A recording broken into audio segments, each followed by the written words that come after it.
Okay, guys, very welcome back to the show. And I've got a very, very special guest on the show today. A friend of Chris Nelson that may get him in trouble. A man that's been involved in the wrestling business for a long, long time. He's out of the ring at the moment, but he's still doing some external work, which we'll talk about in a while. He's been in the NWA and WWF multiple times as well. And Vito Denucci, welcome to the show. Hey, Maurice, how you doing, man? Appreciate you having me.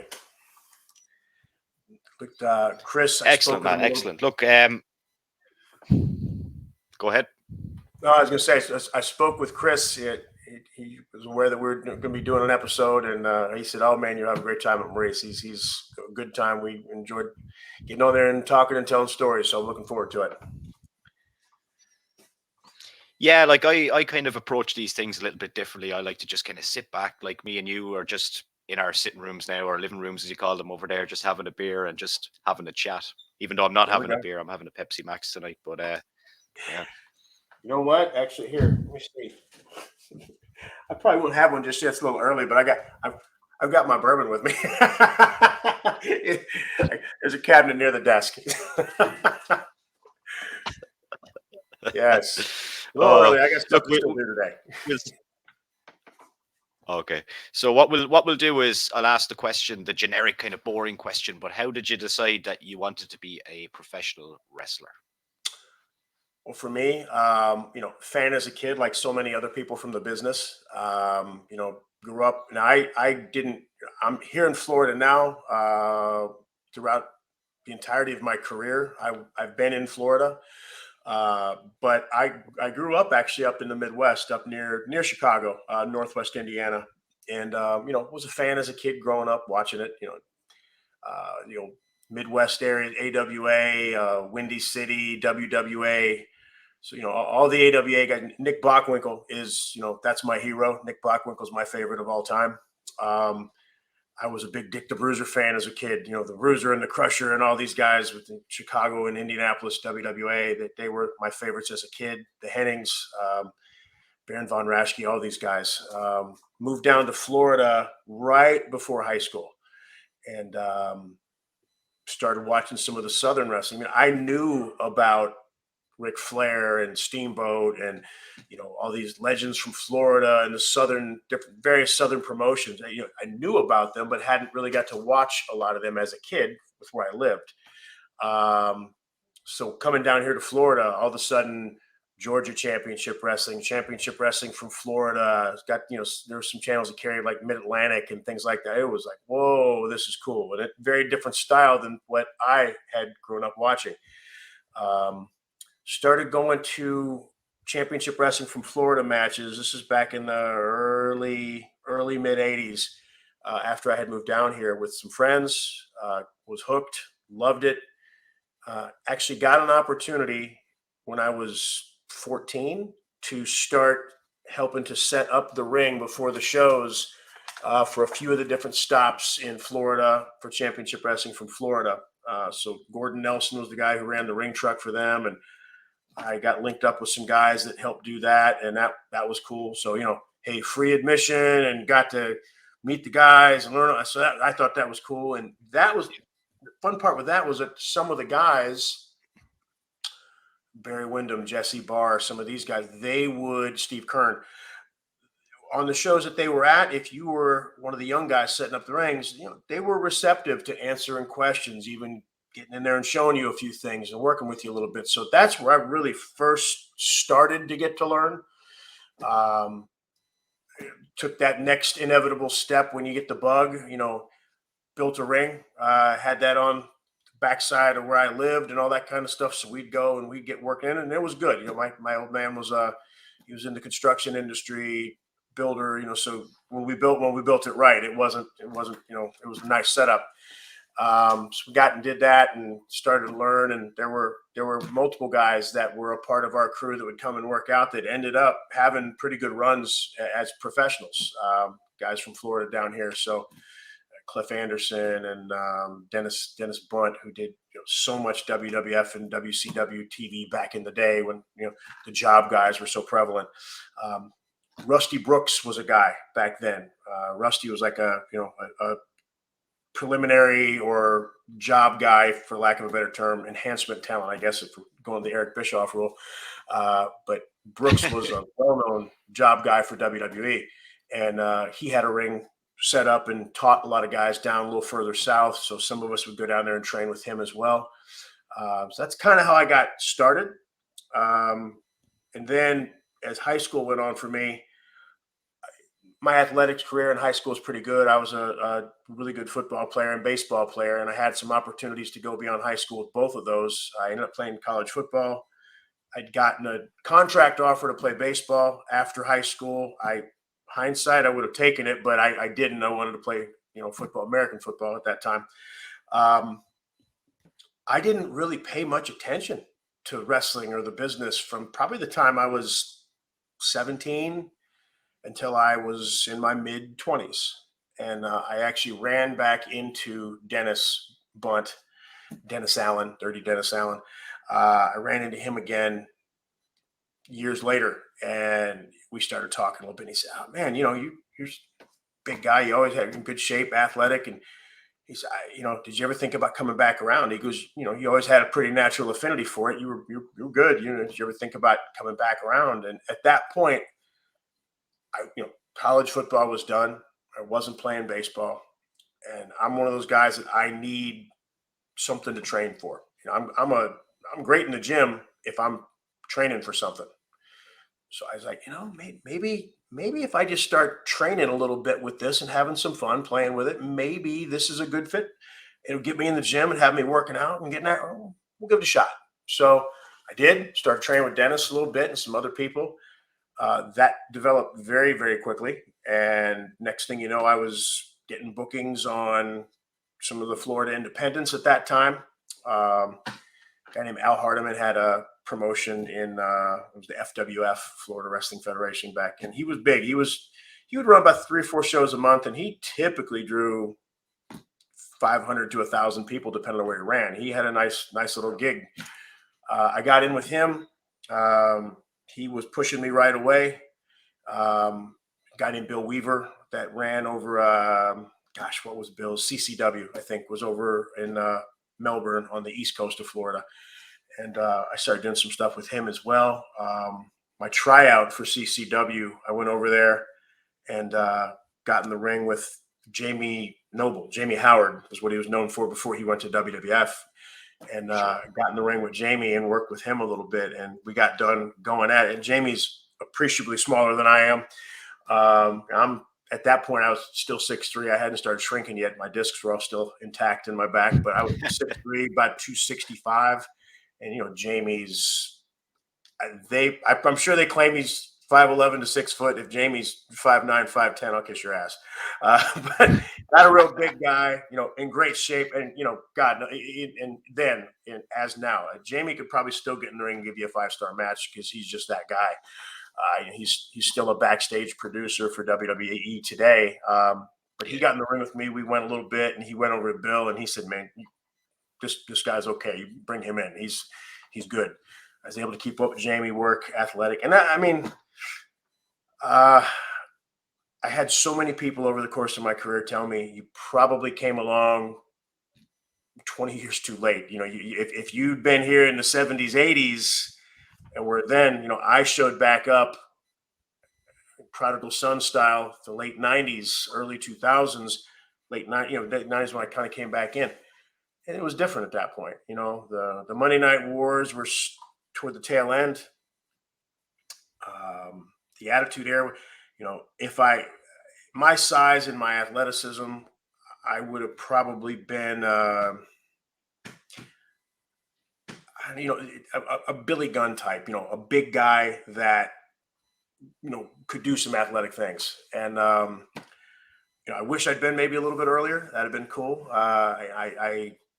It was great. We learned a lot. And, so that's kind of how I got started. I started just as like, I'll go back and play with it and see if it gives me motivation to get in the gym and train. It did. It worked out. I met Chris. I met old Chris Nelson. I met him early on. He actually had the book for a show that was running in Central Florida. We met, clicked. started using me on his shows that he was promoting, booking for. We started tagging soon thereafter. I got my name because the Vito Denucci moniker, because he was tagging with Dennis Allen. At the time, they were called the Hitmen. And the plan was that I was going to be like their third guy. I'd be the outside guy. I'm outside the ring and saving matches for him and all that kind of stuff. So we got to have an Italian name. We're doing the Hitman thing. I said, okay. So we thought. We come up with Vito Denucci. All right. If that works for you, Vito's about as, Ginzo as they get. Denucci, we got Dominic Denucci, we got the tie. Okay, wrestling. All right, I'll go with Vito Denucci. That's fine. And that's what it was. And there we went.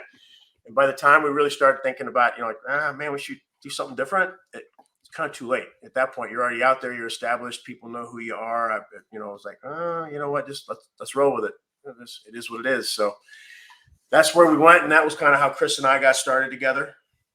Not too horribly long after we got together, we were tagging as Drunk and Disorderly was our first tag team name, and Classy Chris Nelson and Big Daddy Vito Denucci, and we were, we work and heel, we brawl, have a lot of fun. Chris is, if anyone's ever, the people that have seen Chris's work, Chris ain't a big guy. I mean, I think we would lie and say he's 6 foot tall. He's not.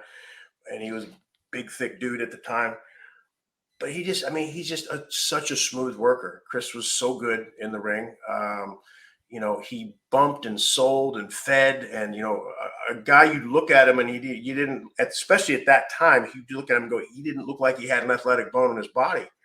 But he was just a bump and selling machine. And, when his offense was credible looking, and he knew how to make guys look good, and he would take guys that were green as hell and make them shine. And I learned so much from working with Chris.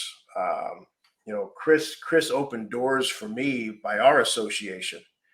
He started getting me dark matches and try out, stuff where you're working on like Metal and Jacked and some of the WWE syndicated stuff, WWF syndicated stuff at that time. Probably earlier than I would have got him otherwise, for sure. But, him being there to vouch for me, and he's working with me, we're tagging together and training together. I learned so much from him. I was blessed with size and pretty athletic for my size, for sure. Much more so than a lot of guys that had my size. And he taught me so much about, doing things the right way, putting matches together, the psychology of it. And I was pretty savvy to that as a lifelong fan and someone who'd been around it earlier. I understood that piece, but I really got a great look at it through his eyes as a guy who was out there neck deep in it. Some time he was, 16, 17 years old. So that was huge. And he opened doors for me to start off. I think for us, I probably opened some doors moving forward. I'm a decent talker. I'm a good negotiator. I'm a business guy. So the behind the scenes stuff, I was always pretty adept at. When it came time to start talking about, what promoters wanted us to do, what role they wanted us to fill, what we were going to come in, and that's the part I handled. Chris gave us the credibility because he was so well established in the business. I came in and I was good on the business end, and then as a tag team, we were a great fit. Chris was. We both could cut good promos. We both good talkers. We knew how to piss people off in the crowd. We would get a crowd hot. Now it didn't take much. We were good at it. And then in the work part, Chris would be that guy in there bumping and selling and putting, helping us make the babies shine.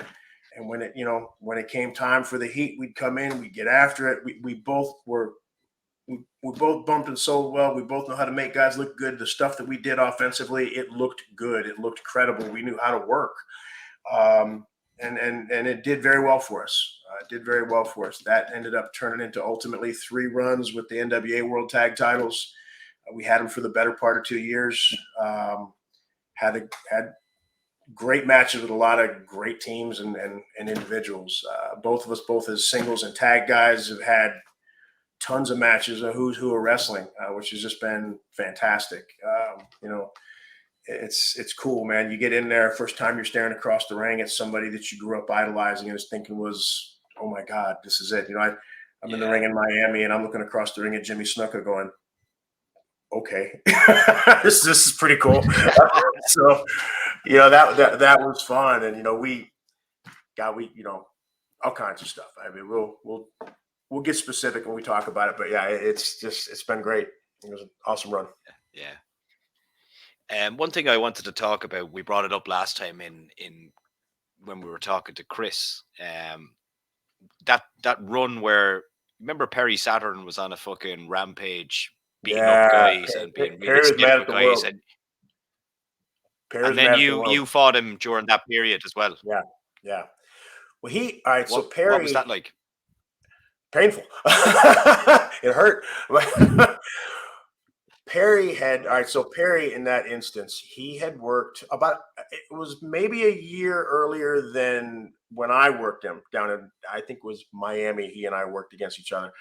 And he had worked against, who was it he jacked up? Mike Bell.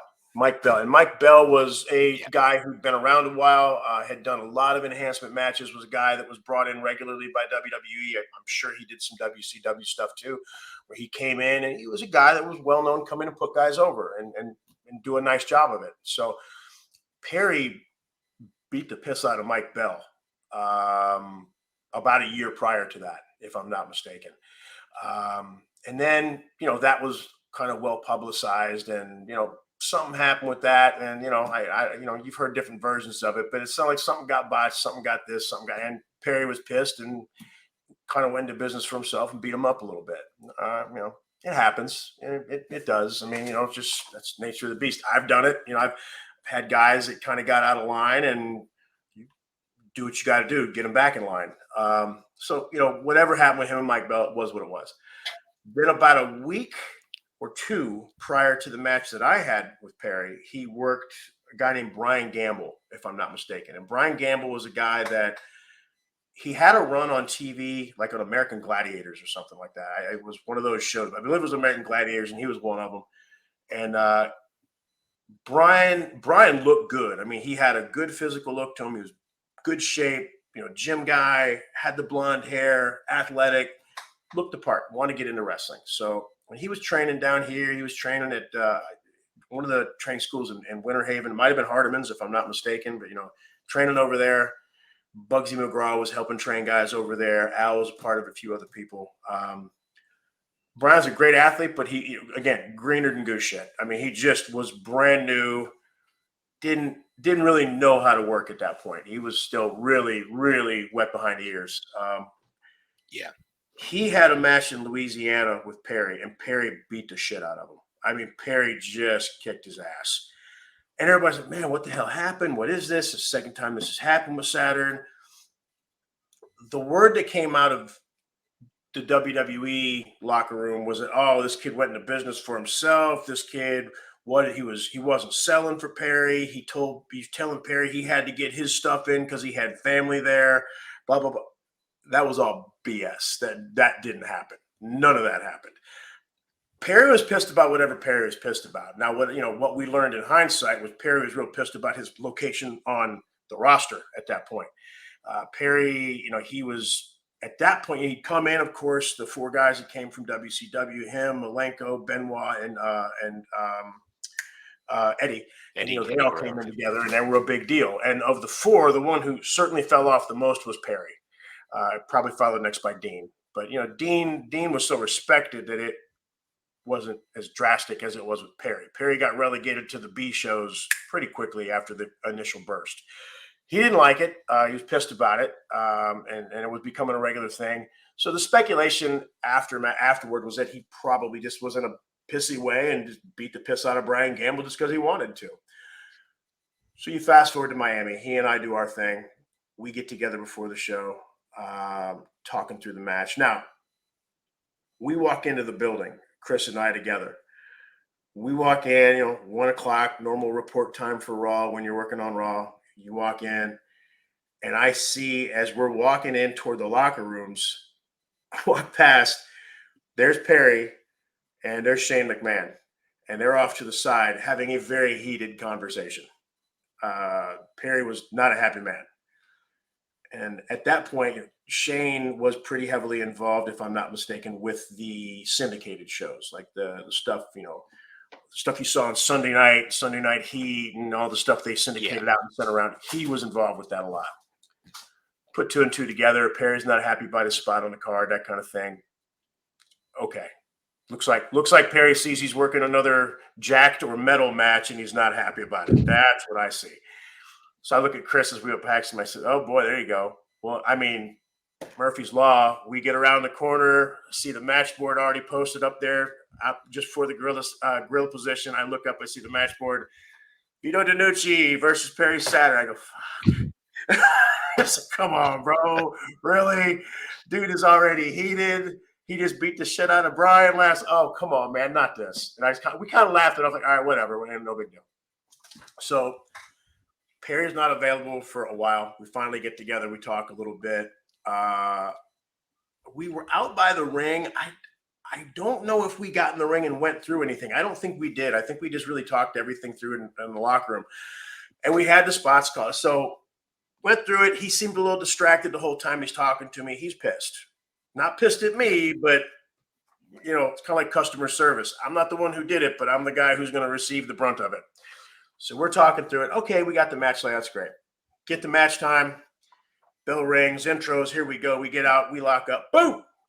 Get in. Now I'm supposed to lock up, and I'm going to push him up against the ropes and get my hands in him and look like I'm getting ready to clock him. And then I'm going to kind of pull back. And when I do that, he's going to headbutt me. All right. So he's going to boom, give me a headbutt. So I get him in, lock him up like this. He goes to he's supposed to give me a work headbutt, not take my freaking head off.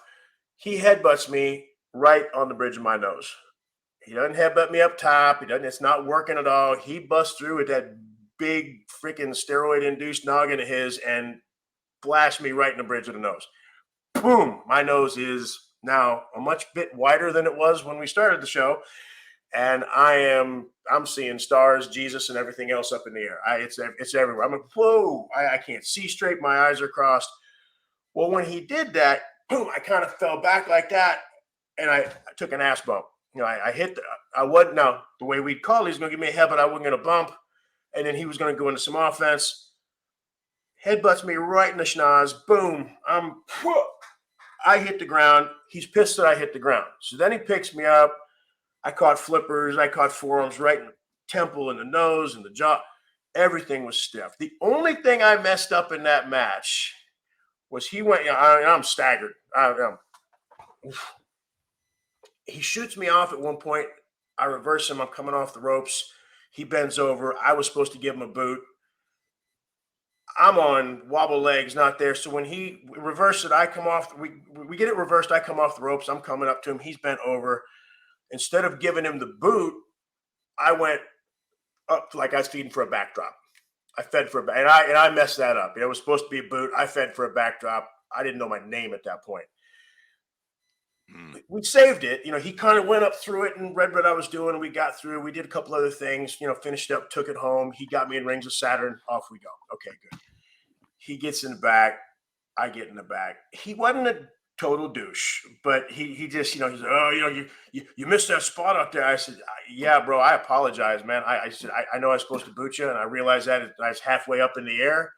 I go, "To be fair, bro, you put my nose halfway across my face with that headbutt. I didn't know what the frick I was doing 90% of the time we were in there. I'm glad it got through as good as it did." He's, "Well, yeah, but you still got to hit your spots." I said, "Okay, bro, I'm not going to argue with him. He's the contract guy. I'm not." And listen, I handle myself pretty well. I've been a lot of scrap. I'm not fighting Perry Saturn. Perry Saturn's ex-military dude on enough gas at that point that he was mad at himself, much less everybody else. I didn't want that. All right. Michael Hayes comes over to me after, "Bro, I'm sorry." I get an apology from Michael Hayes. I get, because he's an agent, of course, and he said, "Man, I'm sorry, Perry get worked up." And You okay? I said, yeah, I'll be all right. All right. Dude, in the aftermath, he broke my nose, dislocated my jaw, and I had a concussion. I walked out to my car that night afterward. Fucking I hell. didn't even, I didn't know where I was. I could have been at the freaking mall at that point. I'm like, hey, okay. Just like, you know, he ended up getting fired. I think it was 2 weeks later. And that was one of the straws that broke the camel's back. Because again, I had done enough there and had been around enough that it was known that I wasn't a schmuck. I wasn't some jackass who didn't know what I was doing in the ring. I knew what I was doing in the ring, and I would typically go in and make people look very, very good. Um, so that was the third time in less than a year that he'd gone into business for himself and just beat the shit out of people. And we got through it. We got through the match. It was fine. It made TV. And I remember I didn't watch the TV match honestly for years. I didn't even watch it. And when I finally watched it, I'm like, it wasn't nearly as horrible as I thought it would have been. I mean, we actually, between the camera crew and us just kind of we got through it. It was fine. It was, I've seen worse. I thought it was going to be just an abomination. But, that got Perry fired. Part of what got him fired. His attitude and just all that stuff. I have said in the past, listen, my media time in wrestling has been long. I was co-hosted Between the Ropes on ESPN and Fox in Orlando for a long time. I've color commentator on stuff that's been national. I've been out there. I talk, and I remember at one point I said, F Perry Saturn, screw that guy. I don't care what happened to him. He deserves that. Now hindsight being 2020, I don't feel that way. Perry ain't a bad guy. Perry was a guy who was trying to make his way in the business. He came across some really rough times, man. He really did. And he came from WCW with those four guys, and they were supposed to be a really big deal. And they were to get started. But Perry kind of got left behind. And, there were things that maybe he was a little bit deficient with compared to the others that got pushed hard and had great runs. So hindsight being 2020, yeah, it pissed me off that I got in there and just got the piss knocked out of me by him. It was what it was. That's wrestling. Sometimes that happens. I don't hate the guy. I feel bad for what his plight became over time. I know he was homeless for a while, from what I heard. He had, brain injuries and a lot of trouble for a long time. Sounded to me like at one point, from what I had read and heard, that he had kind of gotten back on his feet and was doing okay. I haven't heard anything new in a while. I hope he's well. Perry's not a bad guy, man. And I know we have a lot of mutual people that we both know that have told me that he's a good dude, man. He really was. He was in a bad spot, and it's a shame. And I hope he's okay. But that, let's be honest, for him, effectively, that was the end of him as a relevant factor in wrestling. Yeah. Did you ever have any encounters with Vince McMahon during your time there? I know, like, you guys were kind of separate a lot of the times, but did he ever kind of give you advice? And I know, like, if I go back to Chris was telling me that he'd done like some backstage segments and extra work. So is there anything like that you've done that maybe people don't know about? Couple. So one, it was I don't know, man, like maybe the third or fourth time I got booked, for working on Raw or what was it, Raw? I don't remember if it was SmackDown back then or not, but whatever. But you had the 2-night run. Yeah. The first time I met him we did a show right before Thanksgiving, and they did a food fight segment that was hysterical. And he was kind of a part of that. He was there, and walked through, met him, and he and I were only a couple of non-full-time contract guys that were a part of that segment. They put us in there because we were a tag team and we were there, so we got involved in this big food fight, and it was attitude era comedy, that kind of stuff. Met him there, and it was just like, I was like, oh hey, and it did catch my attention when he met us as we were coming in to do the segment. Shakes hand, real firm handshake, all about eye contact, that whole 9 yards. Big guy, he's a presence then and now, quite frankly. But it did impress me, when he shook my hand, and I'm, I think for that night, I was probably one of 4 or 5 enhancement guys brought in along with Chris. And when I met him, we shake hands, and he goes, "Oh, Mr. Denucci, how are you doing? Good to see you." And, we come in, and I say, "Oh, yeah." And I look at Chris, I go, "Knew my name. Wow. Okay. That's impressive," because he don't have anything to do with booking, guys like us for those shows. He's going to watch it. If he sees something he likes, whatever, that's fine. But, he's not the one booking that stuff. So that caught my attention. The second one, and the one that really got my attention more, it was sometime later. It's probably 6-8 months later, and I worked a few times for them in a short run, and then they really weren't anywhere near us in the South for a while. So it wasn't until they kind of came back down our way, and then booked again to go do some matches. And okay, cool. And I remember walking in the back when I got there, and he was over talking with somebody. It might have been Pat Patterson. I don't remember off the top of my head because my encounter with McMahon stuck out so much. But as we're walking in, he's talking, I think, with Patterson. And as we're just walking by, and he kind of caught eyes, and I caught eye with him. I raised his hand and said, "Mr. McMahon," like that. And he put his hand on Pat's shoulder, if I'm not mistaken. And he walked over and, again, shook hands. And it was, "Vito, how you doing? Good to see you again. It's been a while." And he like literally asking questions that had to do directly with me, specific to me, that just blew me away because it was like, again, I had not and never ended up being a WWE contract guy, and I worked for them quite a few times, but I was never signed. It impressed me that he knew who I was, remembered some details, and then a guy whose life is as hectic and filled with crazy business as his was and is. That's impressive. That's impressive. I mean, that's like, wow. Okay. So that really struck me. So, I mean, to this day, listen, Vince has done a lot of things over the years that he's gotten a lot of criticism for, and rightly so in many cases, of course. For me, I've never had anything but a good impression of him on a direct personal basis because my encounters with him have been professional and quite frankly impressive because he remembered things about me as someone that would view themselves as kind of inconsequential in the big scheme of things there. And the fact that he knew who I was, knew details, that kind of stuff, that's pretty cool. That's an impressive trait. So yeah. He's the man. What do you make? Yeah. What do you make of Bret Hart's comments about Barry Horowitz? Bret saying that, Barry should be in the Hall of Fame. Do you think some of the guys that done enhancement over the years deserve to go into the Hall of Fame? I 100% do. Yeah, I really do. And listen, of the guys that are enhancement type guys that you could make that case for, I mean, Barry's a guy that if any of them should be in there, if any of the enhancement guys from back in the 70s, 80s, 90s should be in, how do you not put Barry Horowitz in? I know Johnny Rodz is in. I believe SD Jones is in the Hall of Fame. They were kind of cut from that cloth. And I think Barry was kind of in that same light as those guys. Barry, to my knowledge, and Chris and I have a lot of in-ring history with Barry from the Florida Independents. Barry was active and working for a long time. God, he might still work now and then. I don't even know. Barry, to this day, side note, Barry's a vampire because he don't age. I mean, he still looks the same. Barry's still in amazing shape. Oh my God, the guy's in phenomenal shape. He looks like $1 million. You look at him and he could get in the ring and give you 15 minutes today. I mean, he's that guy. Kind of like George South. George South is still out there and active up in the Mid-South area doing the indies and stuff like that.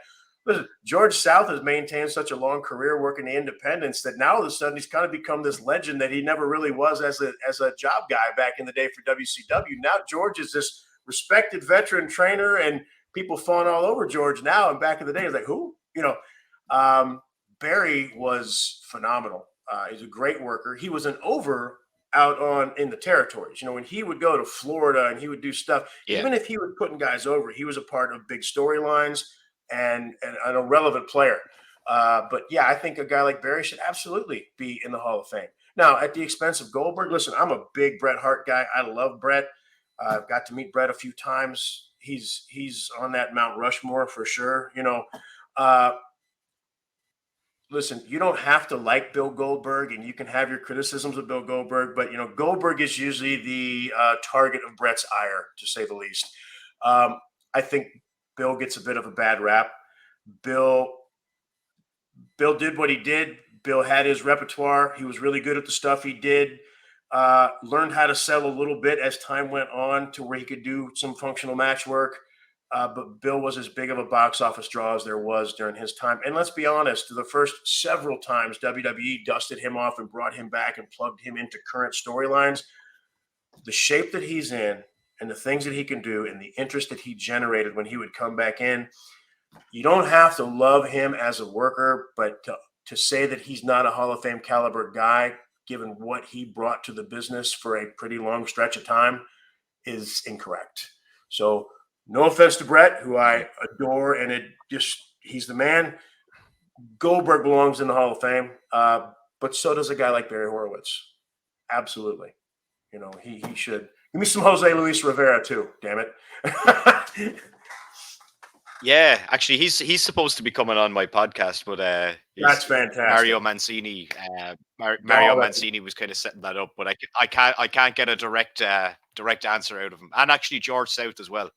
Listen, and tell any of those guys. George, I've met a couple times, but I never got the pleasure of meeting Jose Luis Rivera, Mancini, those guys. But just tell them, coming from a guy who did his own fair share of jobs, I adore those guys. They're the best. They make the wrestling world go round, man. They're the ones who make it all happen. You know, they're the ones that make. Let's face it. There's a lot of main event guys. There's a lot of prime guys that suck. That if they don't have the guys that are there to put them over and make them look good, they're screwed.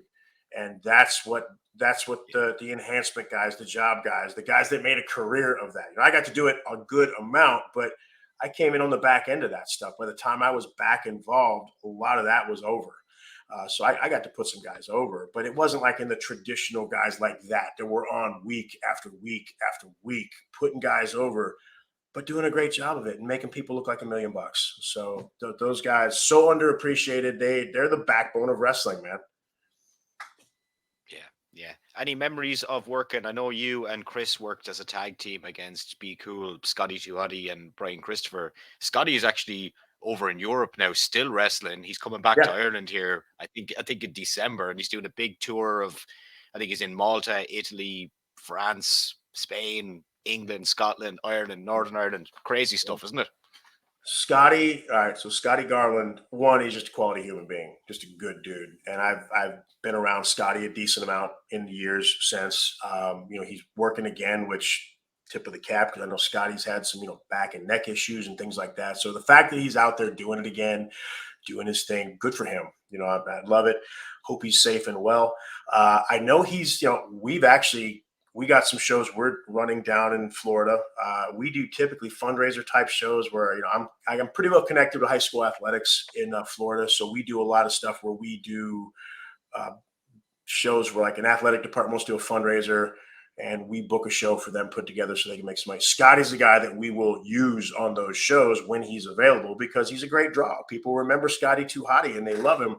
Those shows, we like to get a couple guys that are current, and then we like to get guys like Scotty that were just big, huge names from back in the Attitude Era and the time of the Monday Night Wars that everybody remembers. But that was my first televised WWE match. We tagged against Too Cool. And Chris, if he talked about it, he might have told the story. I don't know. But we, before the match, we get together, we're talking through what we're going to do. And they were cool. They knew that we knew what we were doing. They wanted to make sure we got some stuff in, and it was a good, halfway back and forth match. So we're talking through it. And the thing we always joke about to this day, he'll call me and be like, I don't do that on pay-per-view, boy. We get back there, we're talking about different moves you want to do. He says, well, here, this spot, you come in, give me a boot, reverse it. What do you want to do? I said, tell you what, how about come in, shoot me off, we'll duck, reverse. I'm going to kick you in the gut. You go down. I'm going to reach. I said, I'll give you a gut wrench salto, do that. And I'm talking forward, like what's going to turn it back. And he, whoa. And this is Brian Christopher, his Lawler's kid. And he goes, ho, wait now. And he's got that Tennessee accent. He said, gut wrench salto. He goes, I don't do that on pay-per-view. And Chris kind of looks at me and I kind of look at him and I said, okay, it's a gut wrench. He goes, you don't do gut wrenches on pay-per-view? But I'm not going to say that because, again, the first WWE TV I've ever worked, like where I'm on. I've gotten some looks, but I've never got to be on before. So I'm like, I'm not going to argue with this guy, but what? So we get in, we do the match, and it was great. I mean, the match was good. Loved it, working with them. And Brian was, God rest his soul, man. he had his problems, and God knows he rubbed a lot of people wrong over the years with his attitude and his personality, and he could be a bit much. Uh, Talented worker, man. Brian could work. He was good, so good. They were an excellent tag team. They had a great gimmick. They were so over. Really, I was so blessed to get to work with them as my first TV match for WWE because it really came off so good. They were so awesome to work with. A lot of fun. We had a good time with that one. But yeah, that's one of our favorites to this day. It's just like we'd be in the middle of a phone call and I'll say, yeah, dude, we got to book such and such. We need to do this. Chris go, Gut Wrench Salto. I don't do that on pay-per-view. And I'm like, shut up. So, that was fun. Have you told Scotty that story in recent years? Not you probably enjoyed that. It's been. I probably haven't seen Scotty in person in 6-7 years. But the last time I saw him, it was probably 6-7 years after that happened. But I said that to him, and he started laughing. He says, "Yeah." He says, "You probably threw him up by adding Salto in because as soon as you said Salto, Brown's like, what the hell's that?" So he knew what a gut wrench was. When I said Salto, he's thinking I'm doing it like off the top rope or something. I don't know, but yeah, Scotty got a kick out of that. He thought it was funny. Any memories of working with the agents in WWF, and who were you working with, and kind of what were they like? Oh yeah. My match, some of the agents. So I had Hayes. I had Al Snow. Al was cool. Al was very laid back. Gosh, my favorite match was when Chris and I worked against each other, and we worked. They had us work a singles match against each other in Tampa, and we get in there. So Chris, this is probably my 8th, 10th, I don't know, in that range, and I see them working Chris.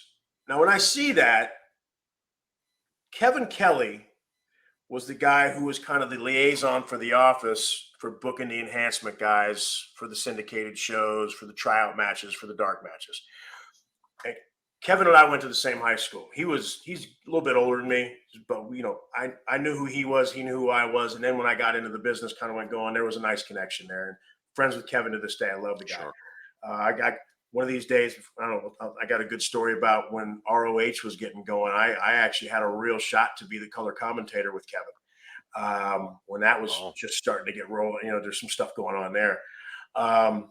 But Kevin,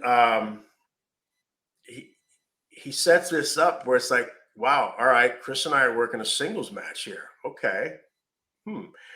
Chris sees this and he's going, I'm getting my win. I'm going to finally get my freaking WWE win, man. I'm going to get a Fed win. This is amazing. He had a smile that the corners of his mouth were up to his eyes. Maybe they were up to here. He was to the moon, man. He was like, I'm going to finally get a WWE win. Guys had hundreds of job matches over the years for WCW and WWE. And he sees he's working me. He's like, I'm getting my win. Oh, my God. He couldn't stop smiling. So I'm like, yeah, bro, that's cool. Whatever. I mean, we'll talk to it. We'll figure it out. All good. So Ricky Santana's going to be our agent. Ricky's great, man. Love Ricky. Ricky was excellent hand in Florida. Him and Dave Sierra, Cuban Assassin, they tagged for a long time. I just great. Love both of them. We finally get together to talk with Ricky before the match, and we start rapping a little bit, going through. It's like, well, this and that. Hey, you guys are going to have about 6-7 minutes. We want you to do this, make sure it's some back and forth here and there. And he goes, he goes, Vito, he goes, listen, you're the bigger guy. You're kind of, you got that look. He goes, you're going to work baby here. You work baby, Chris will work heel. And listen, of the two of us, yeah, it makes sense. He definitely looks more heelish than I do. At that point, I'm the bigger guy, a little more athletic. So it's all right, cool. I'm the baby. So Chris goes, well, how do you want us to finish? He goes, Chris goes, what do you want me to do to finish? And Ricky looks at him. He looks over at me. He goes, Chris. He goes, bro. And he kind of motions over and points at me. He goes, dark match. We got to put the pretty boy over. And he points at me. And you saw the color leave Chris's face. He went from, nice and tan. He got tan to work TV like we always would, of course. Like Arn Anderson said, tan fat's better than pale fat. Got to have that. The color leaves Chris's face. The smile drops down to here, and all of a sudden it goes down this way. And you can just see him like, oh. He goes, yeah. He goes, V, you're going over. Babyface, pretty boy, we're putting you over. What do you want to do for a finish? And I go, I'll hit a missile drop kick. Is that cool? He goes, yeah, great. All right, good. So I say that to Chris. Ricky goes, all right, good, we're good. Walks away. I look over at Chris, and I'm trying not to smile because I'm like, he's mad, man. He is not happy. He's not only he's mad, but he's also just crushed. He is crushed. All these years, he's never gotten a Fed win, and here I am. I'm within my first year and a half of doing WWE stuff, WWF stuff at that time, and I'm gonna get a win. And he's just like, and I'm trying not to smile. Like, you don't. I said, bro, if you want to, go grab a bite, get some drink, and we'll talk through the rest of it. And I'm just kind of trying to do this. And it's like, okay, I won't make him mad. But so that's another one that has begat another common phrase for Chris and I when we start talking is that, like, just randomly one of the two of us will say, hey, bro, come on, got to put the pretty boy over. And it usually, if I say it to Chris, it usually results in a fuck you. Yeah, I get a big F you, and that's what I get. But yeah, that's the most memorable for sure. I mean, some of the agents there, a lot of them were great. We had, I won one match where Gurria actually was still around, and he stepped in, and they were, busy as a beehive back there, and Gurria came in, gave us a finish. That was really cool. It was like it's freaking Tony Gurria. So that was fun. But a lot of different agents over the years. Arn's back there, those guys. That was always cool. So it's neat because Jamie's another one. Even back then, Jamie was still working, but Jamie was getting some time where he's helping put together matches when he's injured, stuff like that. So it was really cool. Always a fun vibe back there, for sure. Yeah. What's kind of current day-to-day life for you like then? Because I know there was obviously a lot of stuff outside of WWF as well. Like what kind of role are you doing now at the moment? Sure. Well, right now, so for me now, I'm a teacher, and I graduated from the UCF, University of Central Florida, years ago.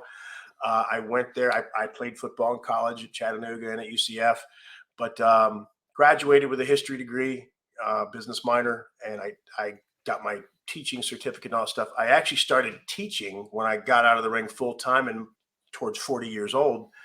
And I've been doing that for the most part since. So I teach the high school level. I also coach. I currently coach football down here in Florida.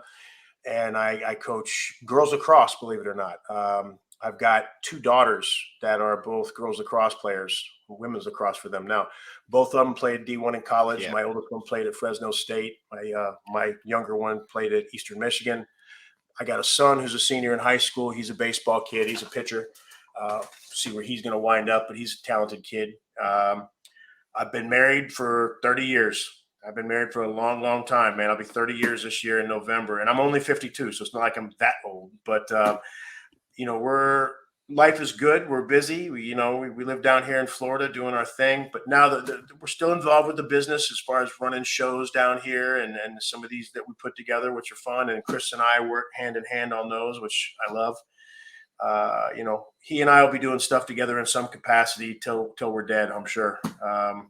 That or when CTE kicks in for both of us, we'll both be sitting there about age 60, 65 and like drooling in a bowl of pudding and going, so we'll see how that works out. But yeah, it's still involved, still love it. Lots of stories to tell, lots of stuff to do. We're starting to get out and go see more shows now too, because with us doing shows and running some of these spot shows, it's important to keep up with the talent, who's out there, both older and current. With us, the shows we run, we want to have older talent involved that people remember their names and they're a bit of a draw.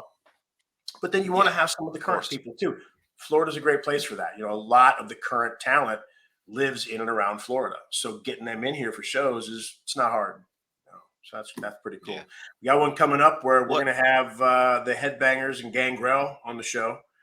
And then we'll have Yeah, that'll be awesome. And then, headbangers are walking the park night off. Love those guys. Love working with them. Pisses me off that they're still working and Chris and I aren't, but hey, that's fine. We have a good time with that though. So fun stuff. Fun stuff. But Yeah, we'll have to get Gangrel was over here recently as well. who was Gangrel? Oh, Gangrel has been over here. Yeah, RVD, Rob Van Dam. Yep. They do a lot in Ireland as well. They'll put the kind of ex-WWE guys. John Moxley is actually coming now in October over to Ireland for a big show here in the National Stadium, which is pretty cool. One But thing I AEW fucked that up twice already, so hopefully they let him go this time. I love that AEW lets their talent do stuff outside. I think that's fantastic. And I know that's one of the reasons John likes working with them as much as he does, because he gets that freedom. And John's a guy who likes to do those shows. He likes working overseas, going to Japan, going to Europe. He loves doing that stuff.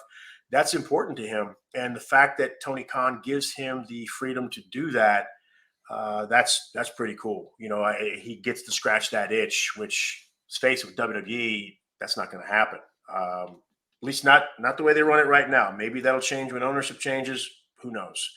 I doubt it, though. I really doubt that. I don't see that happening. So it's what do you think about? Yeah, what do you think about AEW potentially?